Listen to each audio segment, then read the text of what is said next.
తిరుమలలో వెళ్ళే దారిలో ఏదైతే ఆంజనేయ స్వామి పెద్ద విగ్రహం దగ్గర ఉన్న చిన్న విగ్రహం చోరీ వ్యవహారంలో పోలీసు శాఖ ఇచ్చిన ప్రకటనలో మర్మం ఏంటంటూ వైసీపీ మీడియా హైలైట్ చేసుకొస్తుంది. హనుమాన్ విగ్రహం చోరీ ఘట్టం మీద కేసు నమోదు చేసిన పోలీసులు సీసీ కెమెరా ఫుటేజీ, సాంకేతిక ఆధారాలు, అనుమానితుల కదలికల ఆధారంగా దర్యాప్తు ముమ్మరం చేశారు.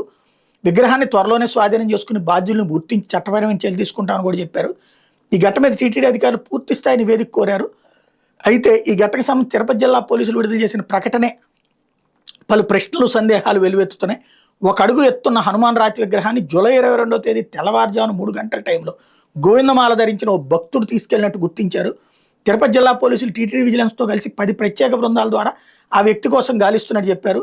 అయితే ఈ ఘటన ఎక్కడికి దారితీస్తుందని ప్రభుత్వ పెద్దల సూచన మేరకు విగ్రహం పురాతనమైంది కాదని చెప్పే ప్రయత్నం చేయడం పట్ల సర్వత్రా విమర్శలు వెలువెత్తున్నాయి. విగ్రహాన్ని కొందరు భక్తులు 2000 సంవత్సరం తర్వాత ప్రతిష్ఠించారని ప్రత్యేకించి చెప్పడంలో ఉద్దేశం ఏంటని భక్తులు ప్రశ్నిస్తున్నారు. ఈ ఘటన టీటీడీ నిఘా భద్రతా వ్యవస్థలో డొల్లతనాన్ని మరోమారు ఎత్తి చూపింది అన్నది హైలైట్ చేశారు.